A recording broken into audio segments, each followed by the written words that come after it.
As I write this, I am a 41-year-old man, married, and I have 4 children. My story is from when I was 8 years old, but it was so vivid and real that I still feel like it was yesterday. This is my paranormal experience with something that I call the Demon Lady. This story really is about hearing if others have had a similar experience or insight. Here is some of the backstory of my life leading up to the Demon Lady. My parents got divorced when I was 8 years old. I originally went to go live with my mom, my older brother, and my mom's boyfriend at the time. Everything appeared to be normal in our house. While living in this new house that we all moved into, I remember finding a book about how to perform black magic. I was fairly certain that this was my mother's book, and truthfully, being 8 years old, I had no idea what I was looking at. It was soon after this time that I went to go and live with my dad. One weekend, when I was allowed to see my dad, my mom told me to pack up all my stuff and that I was going to go with my dad. I was under the impression that this was another weekend trip and nothing more. It turned out that my mom, brother, and my mom's boyfriend were moving to Colorado this weekend while I was at my dad's house. However, I didn't know any of this for 3 years. She didn't contact me for another 3 years about her whereabouts, but that's a story for another day. So now I'm living with my dad, and he's in a small apartment. He decides to move into a house to give us more room. We moved into a house on Sullivan Road in northwest Huntsville, Alabama. The moment we moved into this house, I only had one word to describe how I felt living there: dread. Everything about being in that house gave me this feeling. I was a latchkey kid growing up since my dad worked all day, and I remember walking home from school and just dreading going home. I also remember as I was about to put the house key in the lock that I always checked the door. By checking the door, I mean that I was checking for scratch marks, as if something was trying to claw its way in. Or I would check to see if the door was broken into. I always had this feeling that something was waiting for me on the other side. Once inside, I would run into every room except one and turn on all the lights. The one room light that I did not turn on was my own. I lived in this house for 6 months, and not once did I ever sleep in my room. I had, up until that point, never had a problem sleeping by myself. I always slept in my dad's room. As a matter of fact, I was so scared to go into my room that I made my dad go in and pick out my clothes for me. Even thinking about going into that room, a total feeling of dread came over me. Actually, there was another place that I never went to as well, and that was my backyard. I hated it in the backyard. I don't know what it was, but it always felt off, darker. One day after school, I came home and did what I normally do. I made a snack, watched some TV, and waited until my dad came home. Today was different though. Not sure why, but I decided that I wanted to go into my room and jump on my bed. I don't recall what I was feeling before entering the room, but I remember being in there and jumping on my bed. Everything was fine until I looked out of my bedroom door through an open hallway and into another room. That was the first time that I ever saw the Demon Lady.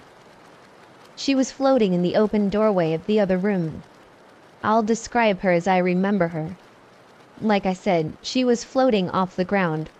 Her skin, from head to fingertips, was completely pale in color, almost gray. Her hair was long and looked like it had never been combed. I remember her hands because they seemed tense, like when you're trying to palm a basketball but there was no ball there. I also remember that her fingernails were black. Her eyes were black too, but it felt like I knew she was staring at me. Her mouth was just there, on her face. There was no menacing smile or anything like that. I was just staring at her, and she was staring at me. I was terrified, beyond terrified. I ran out of the room as fast as I could, right past the demon lady and onto my front porch. I sat out on the porch for the next few hours, waiting for my dad to get home. Surprisingly, I never told my dad what I saw. I am not sure why I didn't. Maybe because I didn't know what I saw. After seeing the demon lady, things got worse for me at that house. I ended up not sleeping well. I missed over 20 days of school for half a semester because I was so terrified to be away from my dad. I was getting to be too much for my dad to handle. He decided to send me to my grandparents in Arkansas to live for a while. I'm sure he thought I was just a kid struggling with a parent's divorce and my mother leaving me. So I was packed up and moved to Arkansas. But before I left, I did see the demon lady one last time. I was in our garage hanging out doing whatever kids do. There were 2 doors to the garage, one from the kitchen into the garage and one door to the backyard. I remember being in the garage and that feeling of dread coming over me. I turned toward the door from the kitchen and there she stood, the same as before. Same hair, gray skin, and most notably, her piercing black eyes. I ran to the backyard as fast as I could, but I hated the backyard and I couldn't get out of there fast enough. So again, I waited on my front porch for my dad. That was the last time that I would see her in that house. I moved to Arkansas, and I never once saw her while I was there. It was like she'd never been a part of my life. Everything seemed to go back to normal.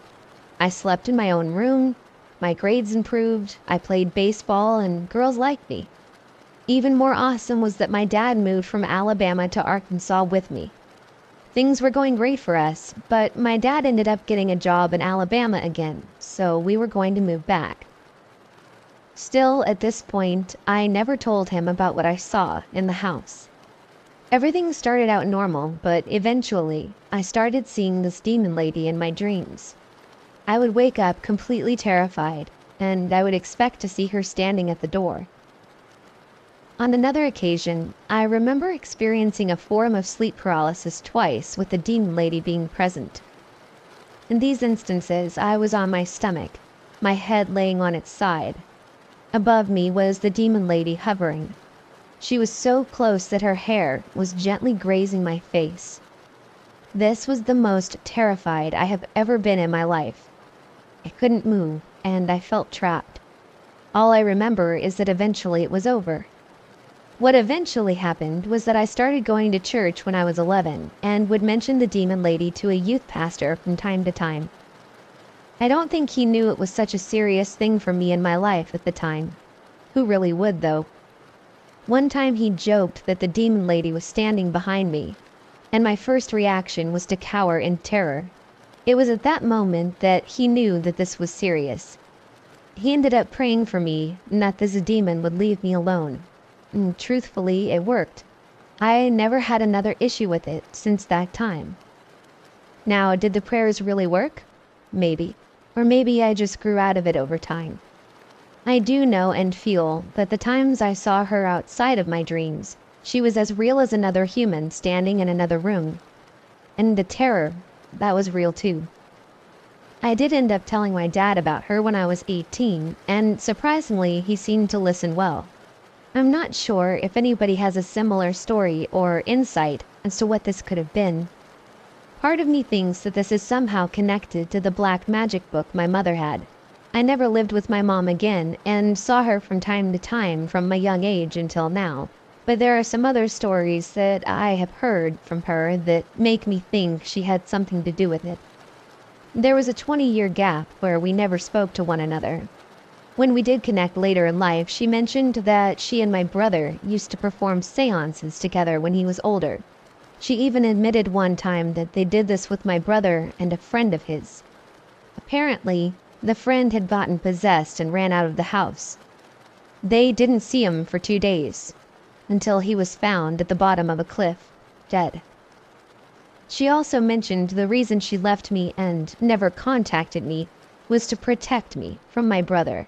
She said that she was afraid he was going to kill me.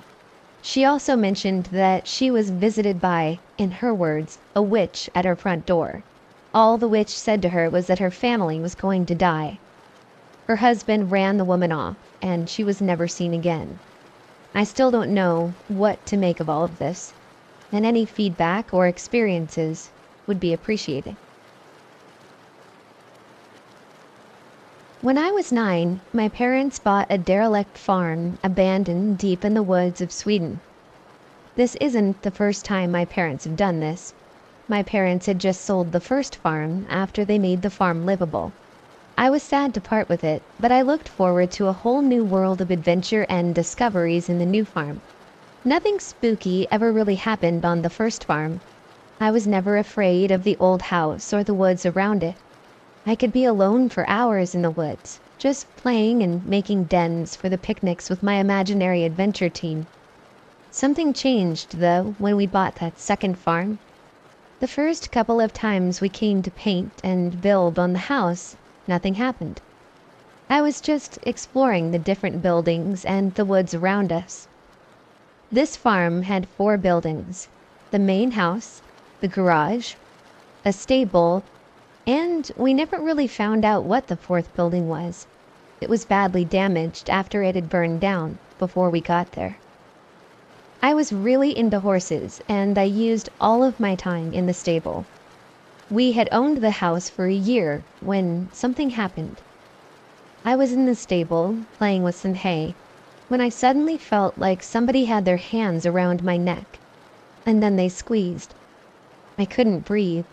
I instantly ran out of the stable, and as soon as I saw my mom, I could breathe again, but I was coughing and wheezing, and I couldn't stop. I was trying to explain what happened, but my throat hurt so much that I just kept coughing. My mom rushed me inside the house and got some water. I was still coughing and gasping after 15 minutes, so my mom decided to drive me to the hospital while my dad stayed with my brothers. I eventually stopped coughing, of course, and nobody could ever really understand what had happened. Up until I was 14, I never had any allergies, and I had my first asthma attack when I was 13. The episode that I had was written off as an asthma attack, but looking back now and knowing what an actual asthma attack feels like, I call bullshit. After that whole thing, I stopped playing in the stable and opted for playing in the woods with my brothers. The next time something happened, I was 11. I had woken up in the middle of the night to hear somebody walking. I stood up from my bed and walked past my parents, who were sleeping in the same room. I went to the kitchen and saw a black figure standing in the middle of the kitchen. Had I not noticed that I had walked past my dad to get there, I would have thought that it was him, but it wasn't. I was frozen, but something came over me, and I turned around and walked straight back to bed. I couldn't sleep, though. I felt prickly eyes staring at me the whole night. I told my parents the next day that I saw a man in the kitchen, but they told me that I was probably dreaming. I probably was dreaming, but after seeing that figure, I always felt like I wasn't welcome, and that I felt eyes on me all the time. One occurrence, though, left me terrified of the house, and I begged my parents to leave me with my grandparents whenever they went to the farm. One day, I was on my computer chatting with some online friends and playing a game. My parents wanted to go grocery shopping and asked if I wanted to come too. I declined, being really into my game, and they asked me if I was sure. I nodded, and they left with my brothers. I immediately regretted not going as soon as the door slammed shut. A feeling of terror came over me. I was scanning the whole room I was in, scared to find something that I shouldn't have. The car had already pulled onto the dirt road and out of sight by now. The sound of the car drifted away, and I was left in terror and silence. A silence that somehow grew louder and louder until it was deafening. I felt a pop in my ears. I was shaking and my teeth were chattering. And then I heard a tap. Then another. And another. The taps were in a predictable rhythm. I knew it would be at least 2 hours until my family came home, since the grocery store was miles away. I had to endure it. but something sent me running out of the house. In the doorway to the kitchen, I saw a figure walking toward me. This time, I knew that this was no dream. My lungs felt like they were being crushed, and I began getting a headache. I stared at the figure for a good 5 seconds, and then in pure shock, I sprinted out the back door and toward the dirt road. I was thankful that I was still wearing my flip-flops after eating breakfast outside. I ran up the dirt road, aiming to get help from the neighbors who lived a 20-minute walk away. I didn't expect to see our car coming down the road. I walked to the side of the road, and my parents hopped out and asked what happened. I burst out crying, so they put me in the car, and I refused to go inside the house again. My parents thought that I made it all up, and they told me that I was paranoid. I stand by what I saw. It's years later, and I still hate that farm. I've only visited once since then, but never again. Whatever was on that farm hated me specifically. But there's one other thing about that instance that bothers me. How long was I frozen in place? Like I said, it felt like only a few seconds, but it takes hours for us to go grocery shopping, and my parents didn't come back early. They had the groceries. I felt like what happened was maybe in the span of 5 to 10 minutes, but I had to have been sitting there for hours. Honestly, I don't even want to know.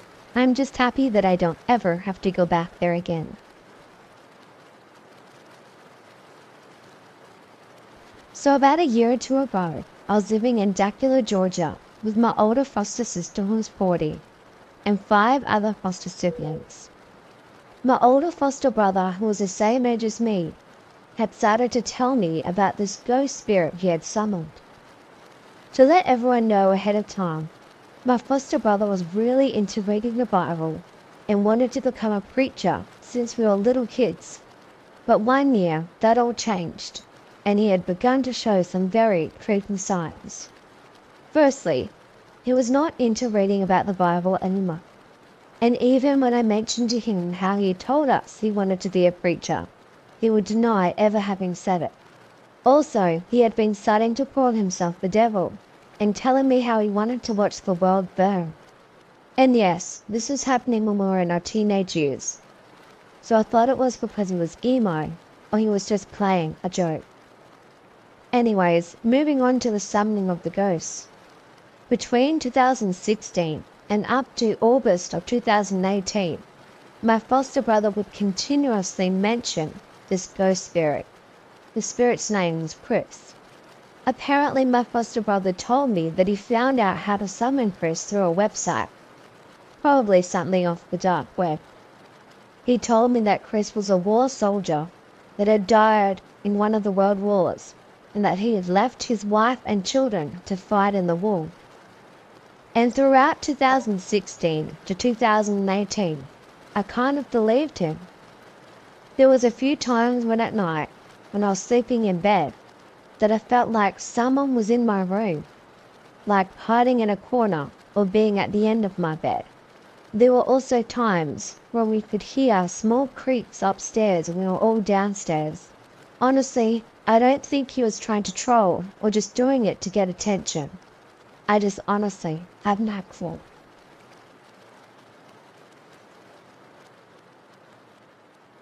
When I was 16 years old, I bought a one-way plane ticket to Edmonton, Alberta.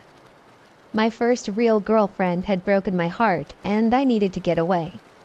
School ended, and I got on that plane. I ended up traveling and working all over northern Alberta, making forays into the Northwest Territory and northern British Columbia. I was living in a tent in high-level Alberta and working at Swanson's, a local lumber mill on the dry chain pole. This involved grading lumber and stacking it as it came out from the sawmill. Mostly 2X material, spruce used in framing applications and things like that. I lived pretty simply and cooked over a fire. Wood was not an issue. For a refrigerator, I just dug down in the cold earth about 3 feet and made a lid with plywood and kept all of my perishables in there. It worked great. I worked with a lot of indigenous people. My foreman was a native, as were most of my coworkers. I grew fond of most of them. They would stop by my camp and check in on me from time to time. Even the foreman, who took me to a real bar for the very first time. This campsite had a hand-pumped well, where I would get my daily water from. It was maybe 100 yards away from my tent, with a clear and worn path to follow. One morning in late July, I woke up, shook myself out of my sleeping bag, opened the tent door, and grabbed my water jug. I was far enough north that the night was short. I could read a book at 11 p.m. and not need any extra light other than what the sun provided.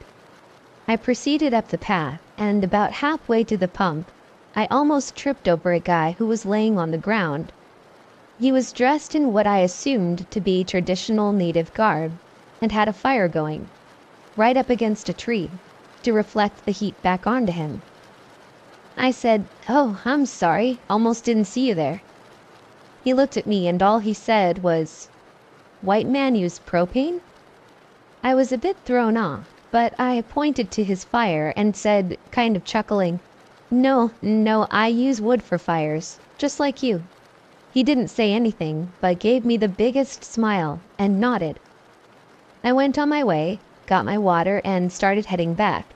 I got to the spot where I had seen the old man, but he was gone. The fire was gone too. I thought, well, that's weird, and I went back to make sure that I wasn't missing him somehow. I knew I was right, though. I felt the tree, and it wasn't even warm. I kicked some needles around, but there was absolutely no sign of a fire ever being there. No sign of a body laying down. Nothing. It was like he never existed. Like the fire never existed. The funny thing was, though, I wasn't really scared or freaked out, as he had seemed so benign, like he was on my side. It's really hard to describe. I was 14, and I was having a sleepover at my friend Jake's house. His parents weren't going to be home until about 1:30 or 2, so it was nice for them to let me hang out with him. Jake's little brother Aiden was probably 6 years old, maybe 5. I don't remember the exact details, but I do remember what happened. Jake put his brother to bed early in the evening, and he slept pretty well until about 11. We both hear Aiden calling to Jake from his own room down the hall, so Jake handed me the controller to continue playing. A couple of minutes later, Jake comes back and says, "That was freaking weird." I asked him what was up, and he told me that Aiden apparently woke up and saw a man in his closet with his back facing to him. Jake checked the closet, found nobody, closed the door, and brushed it off as Aiden having a nightmare. He plugged in the nightlight for him and then came back. It was definitely eerie, but it got worse. At about 12:30, we both heard Aiden screaming for Jake. I knew it was probably a nightmare, but because of what he said previously, I decided to go with Jake to check on him. Jake ended up taking a few minutes to calm him down, and when he finally did, Aiden said, "The man in the closet came out. He had no eyes, and then he tried to get in the bed with me." That was freaky enough, but to make everything even scarier, I noticed something. Aiden's closet door was ajar a couple of inches, and I remember that it was completely shut, because not long after the first encounter, I had passed by his bedroom to use the bathroom and peered in just out of curiosity. I remember that the closet was completely closed, because I actually looked for it, because of what he had told Jake. I don't think any of us got a wink of sleep that night. Maybe Aiden opened the closet door or sleepwalked or something, but he's never done that before or since. It really spooked us all. Aiden ended up sleeping in his parents' room that night, and I remember not coming over too much after that. So I live in southern Arizona, right near the border. An hour to Tombstone, 40 minutes to Bisbee. We're talking classic Wild West type experiences that have happened out here. Now, my friends and I are driving between our house and Bisbee when we go and take a left at this dirt road, trying to get to this place that some of them were talking about up the mountain. Everything's going chill. We're all joking and having a good time and whatnot. As we get more and more into rough dirt roads with farther separation of houses in between, we come across one with a bunch of cars outside. We can see people moving around. Just from the atmosphere and the tension, it felt like it was not a place he wanted to go. But it was real. It was viable here, so we decided we would turn around. As we were going back, we missed a turn, and we go a little bit farther down the road than we're supposed to. At that point, we lose sight of any houses around, except we see something in front of us. The wall. It's odd for me to be so scared of such a thing. For some reason, we got out of the car. I don't know why. It just felt like we had to. I go and walk up, and you can tell that this is old brick, old mortar. It's been here for ages, and it'll probably be there for years more. It's half burned and crumbled, like it was part of a house caught up in a fire. There is no other debris or signs of a standing structure, just the wall. As I touch it and I slowly walk around to the other side, I just get this feeling of vertigo, and I'm feeling nauseated. No one else goes as near the wall as I do, or walks around to the other side. There is nothing there that looks interesting, it's just more desert. But it's wrong. I don't know how to explain it, it's just wrong. As I turn to walk away, I have this strange nagging sensation, like that side of the wall was trying to draw me back, dragging me, like it's got a hold of me and won't let go. I made it back to the car. We get in the car, turn around, and just drive off. No one mentions the wall. The second it's out of sight, the conversation just picks up, lighthearted again. I'm terrified to my bones. If I wasn't the only one who felt that way, it didn't show. It was like none of them even remembered being there. Fast forward about a month. I've nearly forgotten the entire experience, except the strange feeling that I could lift my finger and tell you exactly where that place is. I still feel like I can, straight as an arrow, go there. If you follow where I point, it would lead you to that place. It's like it's a geolocation, like I always know where it is. One night I fall asleep and there I am at that damned wall. And as I look toward it, the world just spirals. It's like death itself is there and I'm flat on my stomach, clawing at the ground as it slowly drags me in. Whatever that place is, it's just otherworldly, for lack of a better term. I haven't dared go back there, but maybe it's near time that I do. The only thing is, the thought that this time I might not get away has me terrified. Back in 2018, I met a sweet girl at my church. I'm going to call her Lily for the sake of this story, as I don't want to reveal her personal information. We became pretty good friends. We would sit with each other or nearby every service. We attended canned food drives to help others around Thanksgiving. And we sat together with a few older couples at church during lunches. But outside of being close church friends, we weren't really that close outside of that context. At one point, we had each other's Snapchats before I deleted it. The week before my birthday, I went to church as normal. Ate breakfast with another friend of mine and her kids, and I made my way to the sanctuary. I saw Lily sitting on the right-hand side of the aisle, and I sat next to her. We talked for a bit, and then service began. However, halfway through, she got a phone call and left the church. She didn't come back, so I figured that maybe she had a family emergency or had to go to work early. I finished up at church, talked to my pastor and his family, and I headed home to give a couple piano lessons. Nothing else odd or weird crossed my mind though. I just carried on with my week until next Sunday. The following Sunday was my birthday.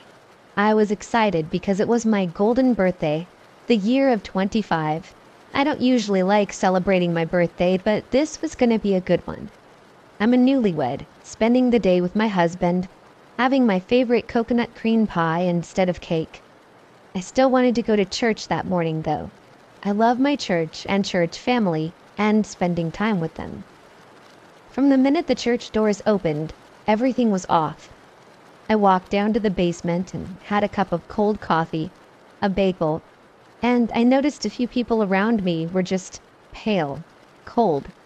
I can't even properly describe the sadness on their faces. I'm a pretty introverted person, so I didn't ask any questions. I just went back upstairs to the sanctuary and waited for the service to start. My pastor walked up to the podium with tears in his eyes. He began to tell us about how there was a tragedy within the church. Lily had taken her own life the weekend prior, Friday night to be specific. I started crying uncontrollably. I had no idea she was dealing with that, and I felt like an awful friend. We had a beautiful service dedicated to her before her funeral. We all sang songs that she loved, prayed for her mother and family, and prayed for her. I left right after church, and I went straight home. I didn't think about the details of her death because it was just too much. A few hours later, though, I remembered, the Sunday before, I saw her at church. How is that possible, though? She passed away Friday night, but I somehow saw her on Sunday. I sat right next to her, had a conversation with her before services. I watched her answer her phone and walk out. I became angry, scared, disappointed, depressed. Every emotion that comes with losing a friend at such a young age. I fell into a hole. After I had grieved and prayed for a couple of days, something came to me. My church does live streams, and there would be a clear view of our service and us sitting next to each other. I logged on to my Facebook, found my church's page, and started searching for the date that I had last seen her.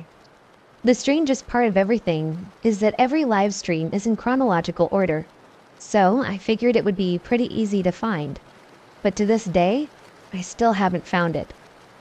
I asked the person in charge of recording and uploading the sermons on Facebook where it was, and he said that somehow there were technical difficulties that day, and they were unable to stream the service or even capture any of the audio. I've racked my brain for months. To this day, I feel as if she was at church Sunday to say goodbye to me. I asked other members if they had seen her the week before, and all have said that they couldn't remember if they had, or they'll just correct me, saying, "Honey, she passed away last Friday night. There's no way she would have been here." My church is fairly small, and we only have a morning Sunday service, so there's no possible way that I could have gotten the days mixed up. I've had many ghost encounters in my life, way too many to count. But this one hits the hardest. I wish I had more answers than I do, or some kind of proof, but I don't. I didn't have any eerie feeling when I last talked to her. She didn't feel like a ghost or an apparition. It felt like every other time, like she was really there, without a doubt. I hope that one day I can find some answers, an explanation of some sort. But for now, I have to keep telling myself that this is how Lily decided to say goodbye to me, and I have to learn to be okay with that.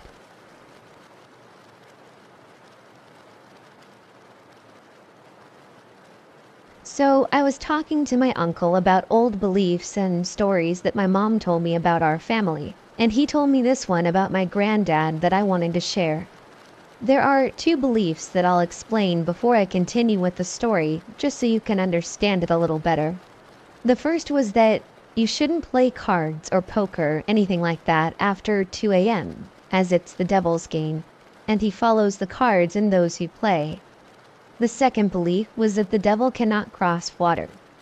Now that I've said that, I'll start the story. In my town, there is an old hall. This hall held dances, and women from my granddad's time were known to go there and play bingo. In the night, the men were known to meet up and play gambling card games such as poker. So one night, my granddad and a few of his friends met up and played poker. The night went well. and as 2 a.m. came closer, some of the men started to leave, but a few continued on after that time. It was around 3 a.m. when they all decided to call it a night and head home. They all went their separate ways. My granddad's road home was through the grounds of my old school, which, before it was a school, used to be the hanging grounds by the court back when hanging's legal punishment. He started to hear footsteps behind him. He just turned around and no one was there. He continued on and heard them again, but this time he realized that it wasn't the sound of footsteps, it was the sound of hooves. He checked behind him and again there was nothing. He started to walk onwards again, this time faster. But the faster he walked, the faster the hoofsteps were, and when he stopped, they stopped. Wanting to get home as soon as he could, he decided to just keep going, to not stop and to not look back. He suddenly got a cold chill all over his back and arms, and his head felt weird. His hair was literally standing up straight as if a gust of wind had blown it up. He ran his hands through his hair and placed it back flat on his head, and started to run. The stomp of the hoofsteps got louder and closer, until it reached a stream of water. He crossed the water, and suddenly there was nothing. No hoofsteps, no chill. All was calm. Safe to say, he didn't play cards after 2 a.m. again.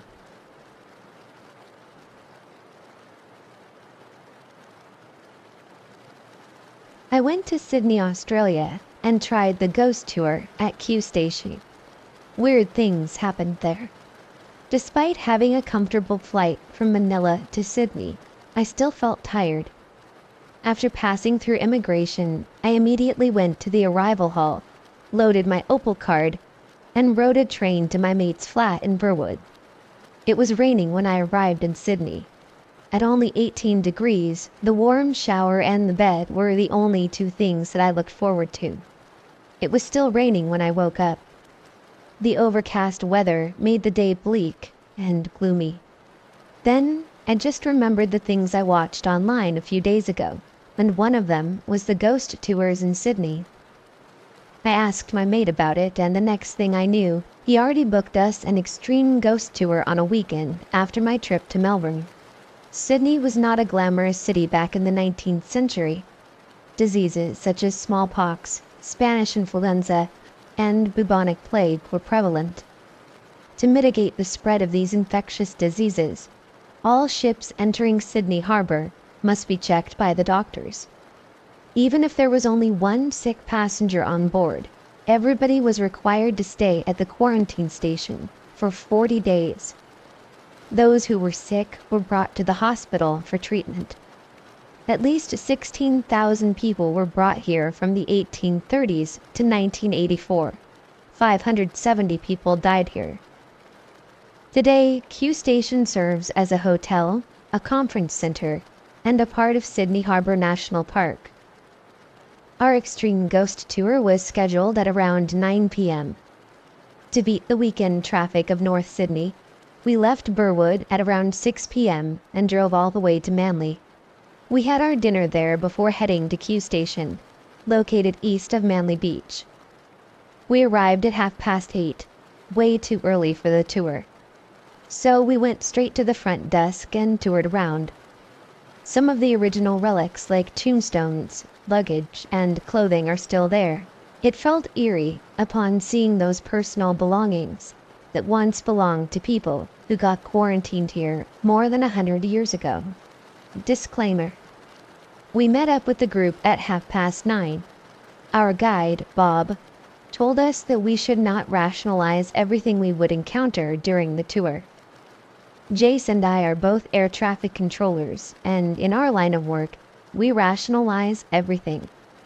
This time, we would have to leave everything behind and open up our senses. We were given EMF, or electromagnetic field sensors. This instrument detects an anomaly of the surrounding electromagnetic field. Experts believe that ghosts manifest themselves as a form of energy. First stop, the chamber. The tour started inside the chamber. There are 2 rooms. Both aren't that big, with a floor area approximately 50 square meters. We were locked inside for at least 5 minutes just to observe everything. I didn't feel anything in the first room, except that it faintly smelled of hay. I didn't mind it because I thought it used to be a barn. But in the second room, I felt something. The surrounding air felt heavy, and I felt an unknown force pressing on my cheeks. It was quite difficult to breathe at some points. As we went out, Bob told us that it used to be a gas chamber.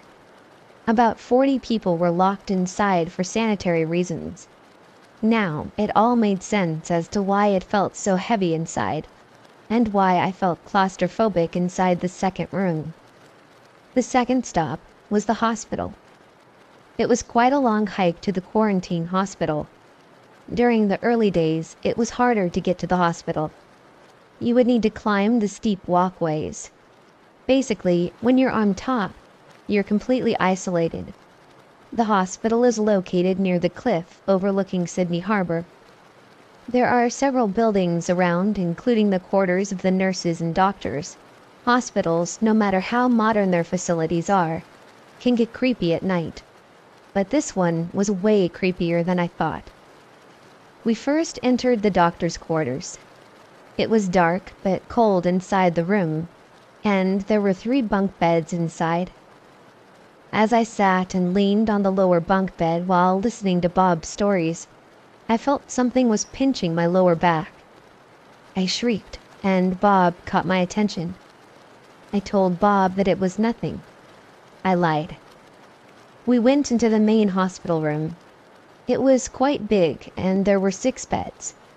Feeling brave, I lied down on one bed and tried to make some connections. I don't know how, but I just closed my eyes momentarily. I felt nothing, and honestly, the bed felt soft and comfortable. I transferred to an adjacent bed near the wall, and the moment that I lied down, it felt weird. It felt like something was pushing me, but not in a forcible manner. The room is connected to another room that had a darker history. Bob told us to open the door and asked if we felt something different. Everyone told him that it was colder in that room, despite the doors and windows being tightly shut. Some of our EMF detectors went crazy.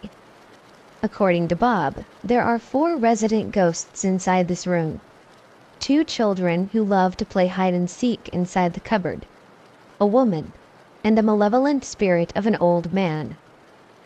There were stories circulating around that one group who stayed overnight in the hospital decided to record themselves singing "Twinkle, Twinkle, Little Star," and they caught something on the recording.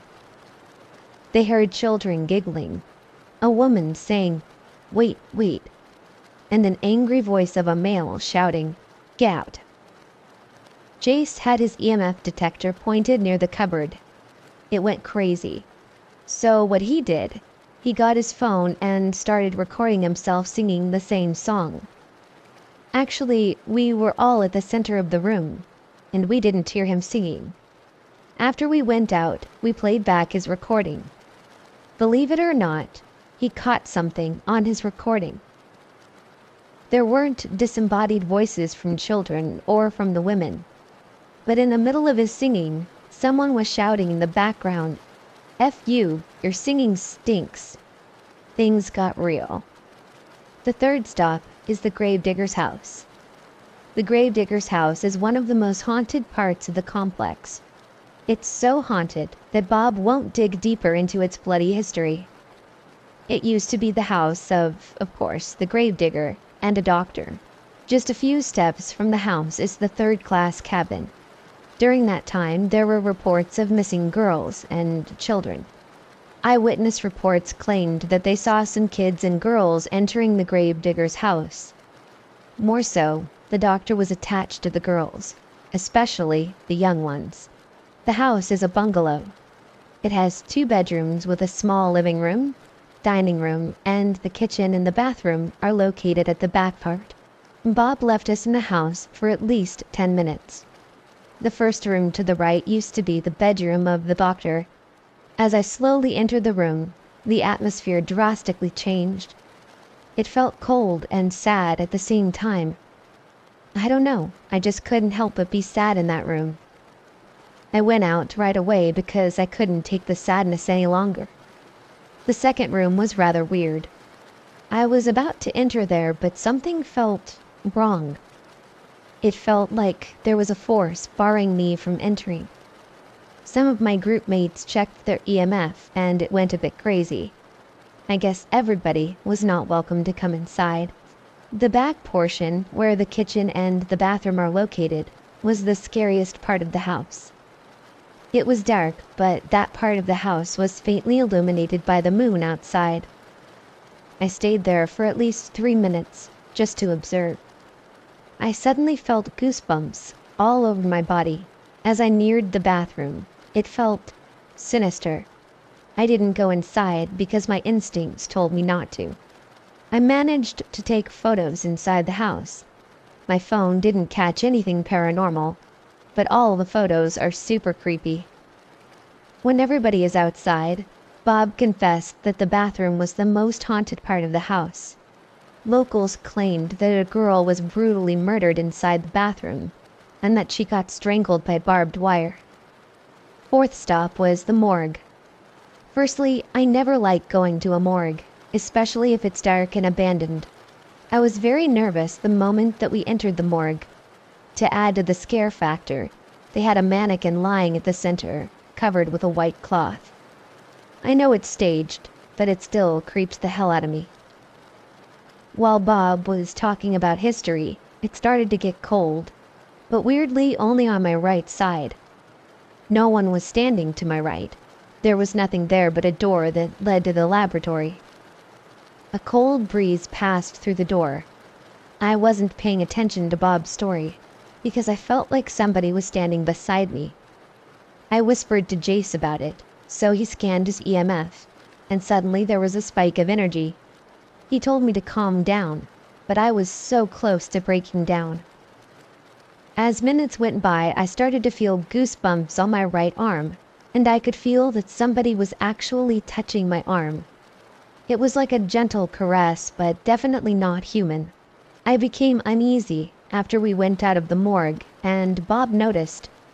He smiled and said, "The resident ghost liked you, didn't he?" "Really, Bob?" The fifth stop was the shower block. The shower block is the most haunted place in the whole Q station. During that time, those who were sick had to take a shower of carbonic acid, not water, at the shower block. The acid killed fleas and ticks in seconds. 2 days after, your skin starts to peel off. It was dark and eerie as we entered the shower block. The stench was still there, and I felt lightheaded, the same feeling when you just got out of a boat ride. Bob told us that there are shadows lurking around the dark corners of the shower block. For 15 minutes, we were instructed to roam around and observe. He told us to go to the corner where we felt the most uncomfortable. I had goosebumps as we passed by the center aisle, and turned right, since we both felt uneasy on this side. As we were walking back to the center aisle, I felt that somebody was watching us from behind.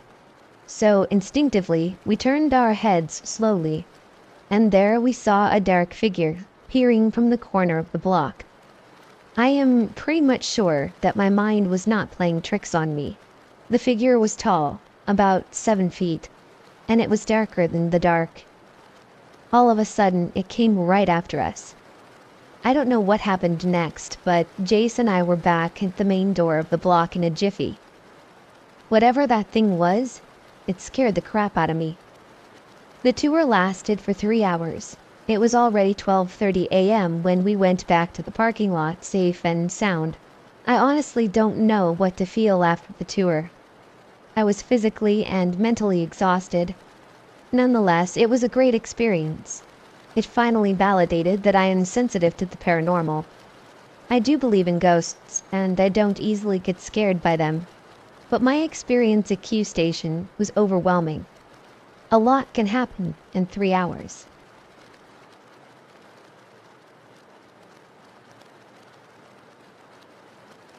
When I was in high school in the 80s, there was this story about a local church in the country, long abandoned, that there were satanic gatherings every Sunday at midnight. The front door was painted red. There was a long dirt drive to the right of the church that led to an abandoned farmhouse. Legend had it that the farmer had killed his entire family one night. So an old stone church, no parking lot, cemetery directly in front of the church, and the dirt path on the right leading to the farm 3 miles away. On an unlit blacktop 5 miles away from any houses or main roads. I was 17 and my friends were 18. It was the summer after graduation. My friend Darla and I were driving around with her annoying friend Betsy, who was sitting in the back seat. I was driving Darla's car and she was the passenger. It was around 11:30 p.m. when Darla and I decided that we should drive to the church just to see if the stories were true. Betsy freaked out in the back seat the entire way, and being young and immature, I wanted to either smack her or laugh the entire way there. Around 11:50 I pulled up and decided to scare Betsy by pulling onto the dirt lane. I was about a quarter of a mile in. Betsy freaked out. I was laughing. Darla was high. 2 minutes later, I kid you not, a station wagon pulls into the drive behind us. At 11:53, on a Sunday night. It was 2 elderly people, around 80 years old, dressed in their Sunday best, both frail and white-haired. They stayed, and we discussed. Betsy said, "Oh my gosh, get us out of here." I said, "There's no way out except backward." I wasn't going any further down the drive, and there was a cemetery to my left, a stone church at the upper left, and a patch of trees to my right. We were effectively trapped. Darla said, "Do you think they're devil worshippers?" "No," I said. "They're too old." Betsy screamed, "Haven't you seen Rosemary's Baby? They were old." I'm trying to stay calm when another car pulls behind the station wagon. It's now 11:57 p.m. It's a brown Dodge. A young kid gets out, walks up to the old couple, and talks to them for a while. Okay, they know each other. Now I'm getting freaked out. I call out to the old man, "Can you please back up? Can you ask the guy behind you to? We'd like to leave. Thank you." Darla says the kid came to my window and threatened to stab me with a knife that he showed me. I don't remember that. The old man unleashed a torrent of curse words that I still don't understand. He called me all kinds of derogatory names, everything you can think of, telling me he didn't know the kid, so he couldn't be rude and ask the guy to move. His wife just sat there. I yelled, "Yes, you do know him. He just walked up to your car and talked to you." Then, suddenly, they both left. I peeled out and took off down the road. I didn't see their cars or lights, and it's a fairly straight road. 20 seconds later, the kid jumps out of the bushes on the side of the road, right in front of the car. We screamed, I swerved, and we never went there again. Looking back, Darla and I must have been traumatized. I don't remember peeling backwards and getting us out of there. She doesn't remember the kid jumping in front of my car, and I don't remember the kid coming to my window with a knife. But between all of us in the car, we put the story together. Needless to say, it was the most bizarre and scary moment of my life.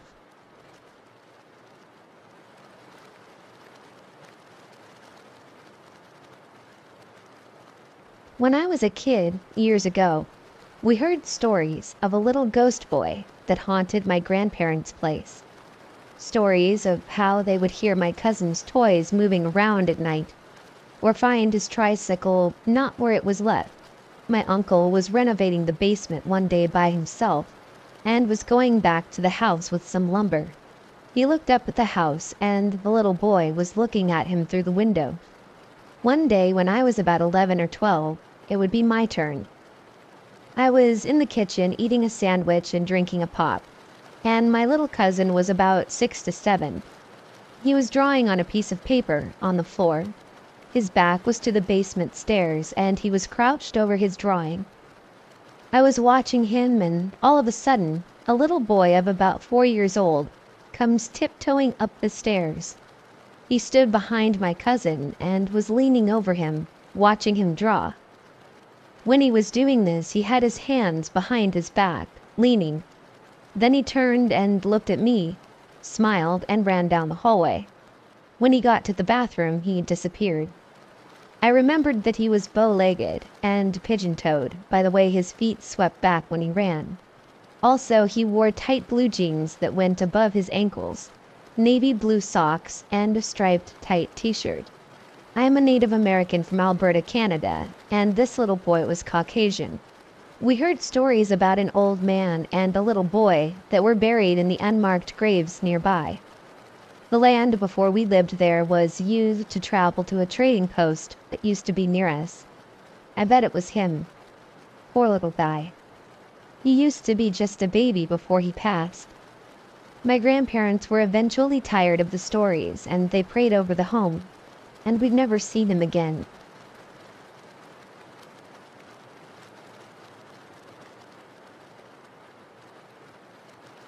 I'm a bow hunter, and I still like to hunt. But something that happened to me last October makes me never want to hunt again. I was coming down a hill into a marshy area. It was kind of late, and the side of the mountain was covered in shadows. I live in Pennsylvania, where our mountains are completely covered in trees, and it gets dark fast. When I went to the bottom of the hill, I noticed that it was completely silent, no sounds at all, and I felt the hairs stand up on my arms. But I've been creeped out before in the woods, so it wasn't too much of a big deal. I kept on. I've been hunting in this general area before, but I'd never gone down this particular hill. I continued creeping through the woods. Mind you, I'm walking very slowly, so you can barely hear my footsteps. Deer are hard to sneak up on. Then I hear a voice call out from behind me from a small thicket of trees. "Help!" And then my name. "Come over here, I'm in trouble. Help!"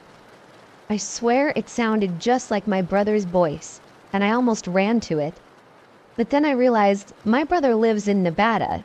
There's no way it could be him. The second thing that creeped me out in that moment was that this thing said my name. It only took me a second to realize that something wasn't right. And when I did, I ran faster than I ever have in my life. Only my dad knew where I was hunting that day. And the area is so huge that nobody would have found me out there. And he's too old to have played any tricks on me like that. But something out there knew my name. And it sounded just like my brother. I don't know what the hell that was, but I don't think I'll ever be going back into the woods again. Maybe I'll move to the desert with my brother, where at least I can see everything around me.